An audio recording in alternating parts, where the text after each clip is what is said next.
Olá, tudo bem com você?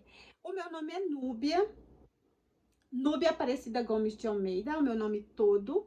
Sou formada em Direito pela Escola Superior Dom Helder Câmara. Essa escola fica em Belo Horizonte. Também tenho uma pós-graduação Lato Sensu em Direito Público, onde eu estudei Direito Administrativo, Direito Constitucional e Direito Tributário numa mesma pós. Estudei um pouco também de direito militar, mas isso é conversa para outra hora.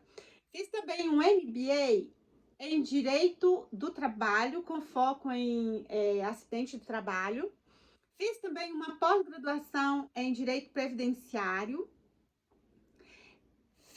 Estou fazendo uma pós-graduação em direito constitucional e processo constitucional e estou no final de uma pós-graduação estrito sensu denominado mestrado. O meu mestrado, as minhas pós lato sensu foram feitas aqui no Brasil pela Faculdade Legale e é o meu mestrado. Ele está sendo feito na Universidade La Impresa, no Uruguai. Está em fase já final do mestrado, por isso também eu estou trazendo mais esse tema aqui para nós. Eu sou advogada, atuo hoje na área generalista, pego todas as coisas, também sou estudante concurseira e hoje eu vim trazer para vocês muito por causa da pós que eu tô fazendo na atualidade, algumas informações a respeito do que é um trabalho de conclusão de curso. Quero falar com vocês a respeito de TCCs, ok? No início do ano, eu deixei um vídeo aqui lá no meu Instagram, ou aqui no meu Instagram, se você estiver no Instagram, lá no Instagram, se você estiver pelo YouTube. E nesse vídeo eu dizia que justamente esse ano de 2024 eu iria trazer mais temas, mais vídeos com os temas de pesquisa, de metodologia, tá? Então, como eu prometi, promessa é dívida, eu estou aqui trazendo o nosso primeiro vídeo. E esse primeiro vídeo eu quero ter mais uma conversa um pouco mais informal. Na verdade, todas as nossas conversas vão ser informais, porque eu não quero trazer para vocês nenhum...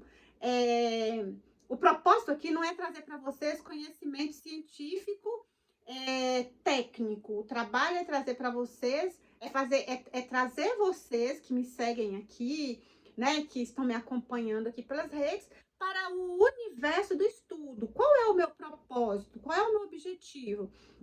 O meu objetivo é trazer você que acha que estudar é um bicho de 7 cabeças para o universo do estudo, justamente para mostrar que, assim, até é um bicho de 7 cabeças o estudo, mas você é um bicho de 8. Então, embora o estudo seja uma caminhada para corajosos, eu tenho convicção plena de que você é uma pessoa corajosa. Então, estamos juntos nessa caminhada. E hoje eu gostaria de começar aqui falando sobre epistemologia. E eu vou trazer aqui o termo, o conceito de epistemologia, que está lá no site da Fiocruz, no campus virtual. Por quê? Eu fiz recentemente, né, o curso deles. Eu estou sempre fazendo o curso de metodologia da pesquisa, justamente porque, como eu estou nesse universo de estudo, eu quero aprender. E eu quero falar um pouquinho com vocês mais para frente sobre isso. Mas agora vamos focar aqui. Epistemologia. O que é epistemologia? E aqui o site traz para nós um textinho. Aí tá assim, olha, etimologia da palavra. Junção das palavras gregas episteme, que significa conhecimento, e logos, que significa estudo. Então, epistemologia nada mais é do que o conhecimento, o estudo do conhecimento. Aqui também tá escrito assim, olha, conhecida como a filosofia da ciência ou teoria do conhecimento, a epistemologia é o ramo da filosofia interessado no estudo da natureza do saber, suas fontes e validade, racionalizando o conhecimento sob diversos pontos de vista, o político, social, econômico e ambiental. Neste sentido, A epistemologia nos permite diferenciar a ciência legítima da pseudociência, pois revela a investigação que foi feita de forma controlada, consciente e sistemática em detrimento daquela feita de forma superficial e tendenciosa. Pois muito bem, o que ele está dizendo aqui? Ele está dizendo aqui que eu tenho que trabalhar com material que foi produzido mediante uma sistemática, né? Mediante um estudo de conhecimento e não de um senso comum, e não de uma fake news. Quando eu trago para vocês uma informação, por exemplo, quando eu trago para vocês o conceito aqui de epistemologia, eu não estou dizendo que eu acho. Eu poderia dizer para vocês assim, eu acho, eu penso, assim, pelo que eu conversei na minha rodinha de amigos no final de semana lá no restaurante, lá no barzinho, epistemologia é isso, isso e isso. Ainda que eu diga assim, olha, pelo que eu penso, epistemologia é episteme vem de saber, conhecer, né? Conhecimento, E logos, todo mundo sabe, gente. Logos é o estudo, né? Eu poderia dizer, e estaria certo, porque o que a informação está nos trazendo aqui? Exatamente isso que eu estou falando. Porém, não seria seguro, certo? Não seria seguro. Então, todas as vezes que eu for trazer uma informação que eu quero que seja validada e que eu quero que seja trabalhada dentro de qualquer outro ramo, ou mesmo para você saber, eu tenho que trazer isso de forma segura, eu tenho que passar antes por como é que eu posso dizer? Por um método, eu tenho que colocar à prova aquilo que eu estou falando. Caso contrário, vai ser só senso comum, né? Então, dentro do conhecimento, dentro do universo do estudo, nós temos sempre que passar por essa epistemologia, né? Nós temos sempre que colocar à prova aquilo que a gente está falando. Como?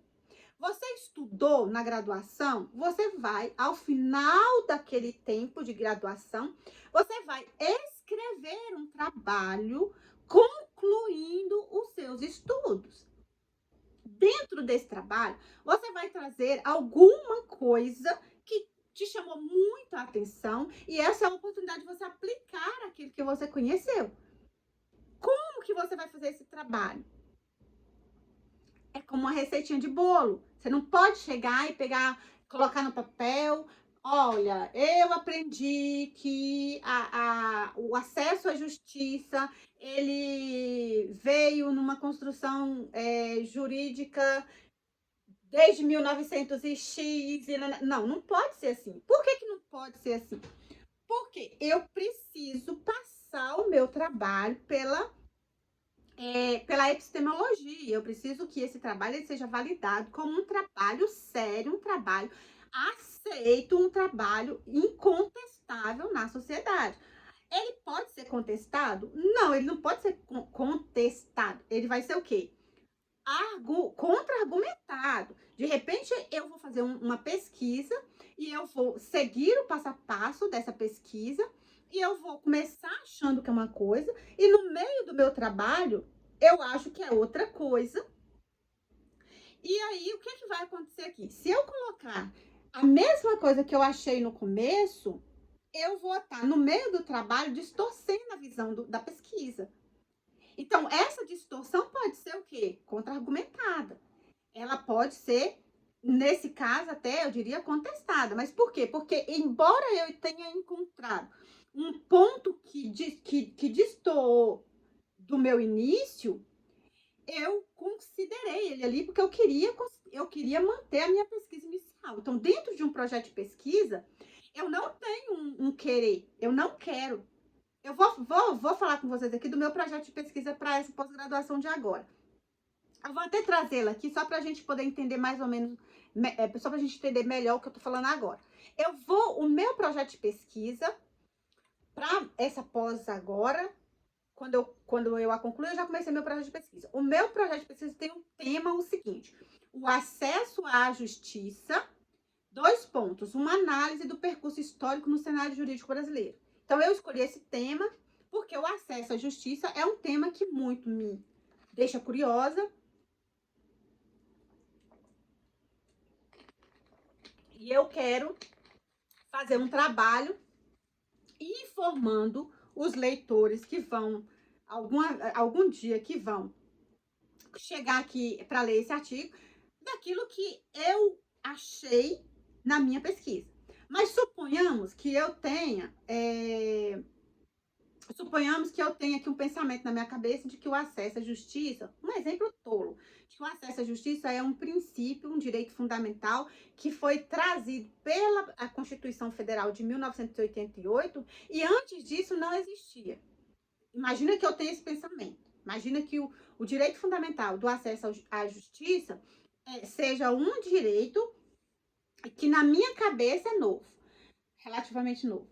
E aí, no curso da minha pesquisa, eu descubro que não. Eu descubro, por exemplo, que a Constituição de 1934 já trazia esse tema aqui.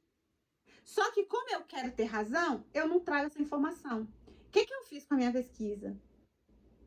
Eu destoei ela, eu desviei ela. Então, esse ponto poderá ser contra-argumentado, vai ser contestado, inclusive, se eu for apresentar numa banca, inclusive na banca.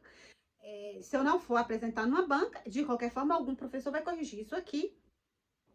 E ao corrigir, ele vai fazer exatamente essa ponderação aí, porque eles recebem os trabalhos antes, né? Bom, voltando aqui à conversa aqui do nosso projeto, do nosso vídeo, né? Dentro aqui ainda dessa coisa, porque isso aqui é uma introdução. Dentro aqui ainda dessa questão de epistemologia, aqui o site ele vai trazer para nós. Esse é o site da Fiocruz, tá? Eu estou no campus virtual, eu fiz um curso lá, eu tenho até o certificado aqui. Eu fiz um curso aqui no campus virtual, recentemente, eu fiz acho que no início desse ano, e aí eu tô acessando essas informações aqui, tá? Então, a gente vai ter aqui os tipos de conhecimento, e aí ele vai falar o seguinte, eu vou ler aqui, tá? Para contextualizar as formas de conhecimento, vamos compreender o processo histórico de construção das ciências e da necessidade de descobrir e conhecer os fenômenos da natureza. Durante muito tempo, as explicações místicas ou sobrenaturais fizeram presente, sobretudo por não ser possível as comprovações. A observação era o único meio de tentar explicar algo. Eram saberes espontâneos, baseados na intuição dos indivíduos, sem qualquer rigor metodológico. Isso aqui me leva, por exemplo, a um livro que eu li recentemente, está até ali na minha... Eu ainda não terminei não, mas eu estava lendo os pré-socráticos. E nesse livro de filosofia, né, com a filosofia antes de Sócrates, como que funcionava? Porque, assim, nós temos aí um período onde tudo era místico, né? Principalmente ali na Grécia, tudo era deuses, né? Então, a gente chega ali com alguns filósofos, eu não vou dar nomes aqui para não correr o risco de me equivocar, que chega rompendo com isso, fala, não, peraí, calma, né? Calma. A gente não pode atribuir tudo a deuses. Mas antes disso, era uma coisa meio solta, assim, ai, tudo é deuses, né? Tudo é deuses. E esses filósofos que vieram após esse período de mitologia, eles também não tinham recursos, né? Então tudo ia muito pela observação, pelo sentir, pelo raciocinar. Peraí, calma, mas como que o ar, né? Como que o ar funciona? Se ele, né? Se ele tá me mantendo viva. Então, iam fazendo colocações assim. Por outro lado, as informações adquiridas sem nenhum tipo de evidência eram questionadas. Lembra que eu falei? Ah, eu acho, eu sinto. Não. A gente vai questionar isso, porque aí você sente de um jeito, eu sinto de outro. E aí, quem tem razão? Levando a uma nova forma de conhecimento mais racional, que exigia a comprovação do efeito ou resultado. Nós temos filósofos que viajavam, né, o mundo, né, naquela época, a gente está falando aqui de 500, 600 antes de Cristo, né, então, o mundo. Viagens, né, não tão longas. Mas esses filósofos, né, eles viajavam e ali eles iam observando os acontecimentos num lugar, no outro, né? Uma sociedade, a outra, é, que exigia a comprovação do efeito ou resultado. Surge, então, a racionalização do conhecimento, que passa pelos filósofos que buscam uma compreensão mais racional e lógica dos acontecimentos, se utilizando dos raciocínios dedutivos e intuitivos para a análise da realidade. No século XVII, o conceito de empirismo surge como uma forma ainda mais metódica de aquisição do conhecimento. Neste caso, a experimentação e a observação geram explicações mais embasadas, contribuindo para o surgimento da ciência experimental. Já no século XIX, o saber científico assume um papel importante na produção de conhecimento. É o período dos avanços tecnológicos com o casamento da ciência e da tecnologia. Na saúde, indústria, agricultura, comunicação, a ciência mostra sua contribuição. Então, aqui a gente estou fazendo aqui um apanhado bem rápido, né? E aí a gente tem o que, gente, hoje, né? A gente tem livros. Eu tenho esse livro aqui é em espanhol, comprei lá no Uruguai. E é um livro de como se faz uma investigação, como se faz uma pesquisa, tá? Nós temos também metodologia da pesquisa de vários autores. O mais famoso que eu vejo para todo lado, até no mestrado eu vi, é o da Lakatos, né? E eu até tô com ele aqui no meu carrinho para comprar, porque é um livro que eu quero ter aqui na minha biblioteca. Então, como que nós vamos fazer, como que nós fazemos um TCC? Percorrendo um caminho, e aí a gente tem vários tipos de forma de pesquisar, e isso você vai escolher de acordo com a sua pesquisa. Só que eu quero fazer com vocês um passo a passo. E à medida que a gente for avançando, eu vou trazendo o caminho. Hoje eu quero trazer só o tema. Eu vou falar só sobre o tema, tá? Então, assim, dentro de um projeto de pesquisa, nós vamos ter tema, pergunta, objetivos. Dentro dos objetivos, nós vamos ter o objetivo geral e o objetivo específico. Depois nós teremos a justificativa daquele trabalho, o problema, nós teremos a hipótese, aí nós vamos ter a hipótese básica e a secundária. Nós vamos ter a metodologia, e aí nós vamos ter a quantitativa, qualitativa, né, que dentro do método de abordagem. Nós vamos ter o método de procedimento. Nós temos que ter uma revisão bibliográfica. Nós temos o marco teórico e nós temos o cronograma. Esse aqui é um projeto básico. Inclusive, eu vou trabalhar com esse projeto aqui, a minha pesquisa para essa dissertação, para esse artigo científico dessa pós-graduação que está em andamento agora. Eu vou fazer ela bem devagar e de repente a gente até faz junto, justamente para eu ir passando para vocês o pouco que eu aprendi. Então, à medida que eu for aprendendo, eu vou passando aqui na medida do que eu for conseguindo passar. Pois muito bem. O meu projeto de pesquisa para o TCC da Faculdade Legale, nessa pós agora, ele tem um cabeçalho, e nesse cabeçalho está escrito lá Faculdade Legale, /Legale, é o nome da faculdade lá em cima. Depois eu vou mostrar aqui para vocês, tá? Vou ver que eu arrumo para não bagunçar muito o vídeo, para não ficar muito feio. Mas assim, aqui tá assim, Faculdade Legale. Abaixo tá escrito assim, pós-graduação em Direito e Processo Constitucional. Abaixo disso tá escrito pós-graduanda Almeida, Núbia Aparecida Gomes D. Eu vou mudar. Porque esse perfil aqui, de último sobrenome na frente, ele é mais para livre, mais para dissertação, tese. Aqui, a gente está mais dentro de um artigo científico, eu vou mudar. E aí, eu vou mandar pra professora, se ela disser que é para eu deixar nesse formato aqui, aí eu volto, mas por enquanto eu vou mudar. Logo abaixo tá escrito projeto de pesquisa, isso aqui bem centralizado, tá? Ao centro, aquela formatação ao centro, tá? Eu trabalho eu gosto, nas minhas petições como advogada, eu gosto de trabalhar com Times, com aquela letra Times, né? Deixa eu falar o nome certinho aqui para vocês. Times New Roman. Nas minhas peças normais, nas minhas escritas normais.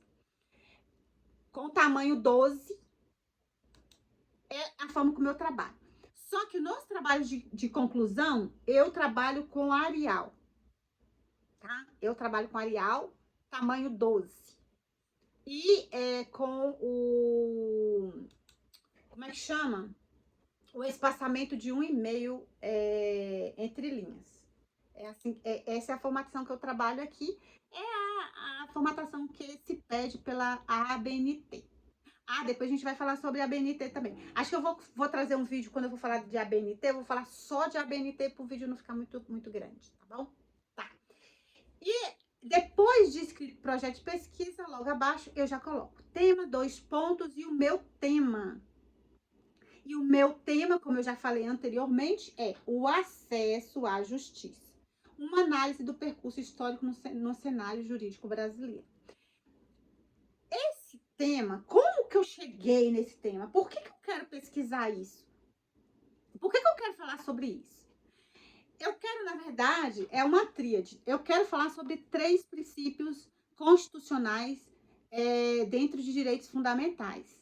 Acesso à justiça, direito ao contraditório e o direito à ampla defesa. Só que um trabalho de pesquisa, gente, ele tem que ser o mais individualizado possível, o mais delimitado possível. Por quê? Quando você começa a pesquisar algo, você vai achar muita coisa sobre aquele algo. E ao longo da sua escrita, você vai ter muita coisa para falar a respeito daquilo. Se você não delimitar, você se perde. E a sua pesquisa fica sem foco, sua pesquisa fica sem sentido, e ao invés de ser um artigo, vai se tornar um livro. Né? Então, não vai nem ser aprovado lá pela banca. Então, você tem que delimitar o máximo que você puder. O máximo que você puder. Justamente para que você não fique perdida na sua pesquisa. Então, como que eu cheguei aqui? Como eu quero trabalhar 3 temas, isso significa que eu tenho pelo menos 2 artigos para escrever. Então, eu vou escrever esse, depois eu vou escrever mais 2.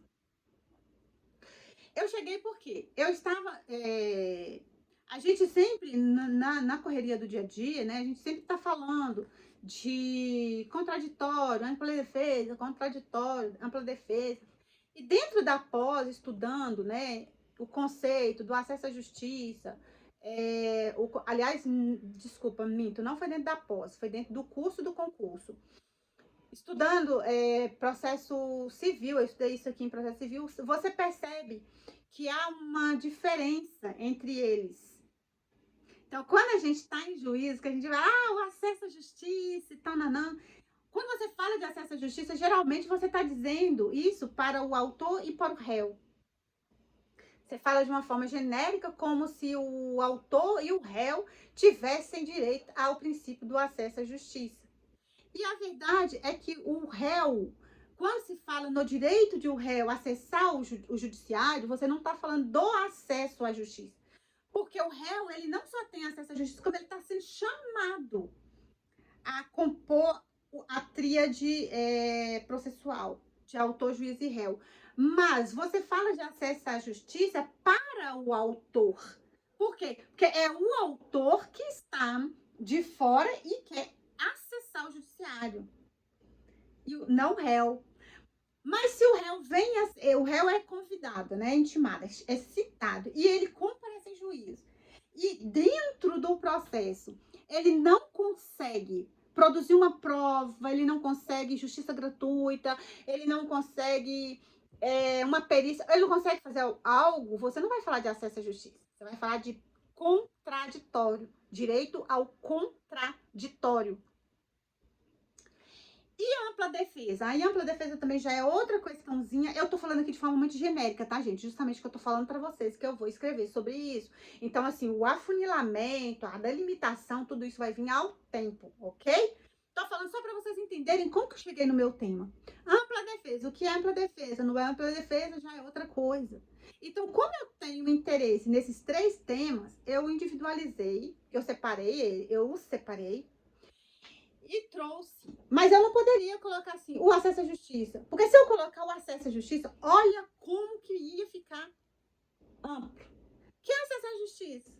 O acesso à justiça no cenário atual, o acesso à justiça na Corte Internacional de Direitos Humanos, já que eu estou falando de direito constitucional, o acesso à justiça dentro do processo civil, o acesso à justiça dentro do processo penal, o acesso à justiça dentro do trabalho, dentro do processo trabalhista, dentro do processo administrativo, acesso à justiça. Como? O quê? O quê? Acesso à justiça, o quê? Olha que coisa ampla, né? Seria a mesma coisa eu falar para você assim, a Núbia vai. A Núbia pode ir para São Paulo, para Belo Horizonte, para o Rio, né? Para qualquer lugar. Então, eu tenho que delimitar. Então, como que eu pensei em fazer isso, né? Eu pensei várias formas. Aqui é o caminho, tá, gente? Como que eu cheguei aqui no meu tema. Então, eu pensei várias formas de como eu poderia fazer essa delimitação. E aí, eu comprei recentemente uma coleção da Constituição Federal desde 1924. E aí eu pensei, gente, olha que coisa. É uma coleção que eu amo, linda, maravilhosa. Eu pensei, gente, mas olha só que coisa legal. Eu poderia pesquisar nessas constituições, né? Lê-las todas e fazer algum condensado, alguma coisa, um resumo, alguma resenha. E aí me ocorreu, eu pensei, bom, eu poderia pegar um tema e pesquisar um tema atual, um tema que está dentro da nossa Constituição hoje, pesquisar todas as constituições para ver se esse tema foi trazido, foi trabalhado por todas elas, como que isso se deu, né? Fazer essa análise. E eu fiquei pensando assim, bom, eu estou fazendo uma pós, né? Eu estou fazendo uma pós em direito constitucional. O acesso à justiça, embora um direito processual, embora ele esteja ali, né, dentro do direito infraconstitucional, ele é um direito que está lá na Constituição, no capítulo das garantias fundamentais, dos direitos e garantias fundamentais. Tá aí. Vou fazer, mas o que eu vou fazer? O acesso à justiça versus o contraditório? O acesso à justiça versus a ampla defesa? Como que eu vou colocar isso? E aí eu tive um entendimento. Falei, pô, eu posso fazer o acesso à justiça, 2 pontos. Uma análise do percurso histórico no cenário jurídico brasileiro. Eu posso fazer esse trabalho e, a partir daqui, continuar desenvolvendo a minha pesquisa. Conseguiu entender? Então, eu tô fazendo esse trabalho aqui, eu vou fazer junto com vocês. Eu ainda não peguei um orientador lá na faculdade, eu vou lá depois para ver se eu consigo um orientador, porque aí eu vou construindo meu projeto de pesquisa junto com o orientador, e à medida que a gente for avançando, eu volto para trazer. Então, provavelmente, nosso próximo vídeo será sobre a pergunta do trabalho, como que essa pergunta foi feita, por que a pergunta tem que ser feita, qual que é a importância da pergunta. Antes de eu concluir, de eu acabar esse vídeo, eu quero falar mais uma coisa. Tema não é título. Tema não é título. Título é aquilo que vai vir lá na capa do trabalho, escrito o título lá. Por exemplo, esse livro aqui, ó, o título dele é Como se hace uma investigação. Mas esse é o tema do livro? Não. Esse não é o tema do livro, tá? O tema do livro é pesquisa, tá? Então, temos isso e também temos a questão que eu acabei de esquecer. Ah, tá. Uma coisa que eu queria falar para vocês muito importante, gente. Não se desespere, não fiquem nervosos, não fiquem estressados, porque vocês não estão estudando ou não estão produzindo, tá? Eu, por exemplo, estudar uma coisa, aprender outra e colocar no papel é outra. e é realmente a mais difícil delas é colocar no papel. Então é muito comum pessoas que têm não sei quantos títulos e terem 1 ou 2 artigos escritos, tá? Isso não é vergonha, não gera constrangimento nem nada. Então, assim, se você tá fazendo aí pós-graduação, porque agora, pós-graduação lato sensu, por exemplo, não é mais exigido o TCC, né? Você faz se quiser, se não quiser, não faz. Então, não é mais exigido. Só que qual que é a importância do TCC? Para que você quer estudar? Você está estudando para quê? E aí, dentro da sua resposta, você vai ver se aquela importância do TCC faz sentido para você ou não. Por hoje eu fico por aqui, um videozinho de 30 minutos, tá? Eu espero que vocês gostem. Se vocês acharem que ficou ruim, alguma coisa saiu aqui do rumo, pode deixar aqui nos comentários, podem me corrigir. Gente, lembrem-se, isso aqui é um diálogo, tá? Eu falo, vocês falam, eu falo, vocês falam, e a gente vai construindo o nosso saber juntos, tá bom? Eu fico grata pela sua participação aqui comigo, assistindo, tá? Pela sua atenção a mim, muito obrigada. Deixa aqui sua curtida pra mim, por favor. Se você não é inscrito ou se você não me segue aqui, siga, me ajuda a crescer com esse canal, né? Pra eu continuar produzindo esse conteúdo, que eu sei que não é nenhum conteúdo assim, nossa, que edição, que produção, mas realmente com muito amor, porque eu gosto muito de aprender e eu gosto mais ainda de ensinar o que eu aprendo. E eu não ligo para o fato de eu ganhar ou não dinheiro. Então, muito provavelmente você não vai me ver vendendo curso aqui. Mas se ninguém me processar, eu vou trazer bastante conteúdo para vocês das coisas que eu aprendi, tá bom? Ó, um beijo, muito obrigada e até mais.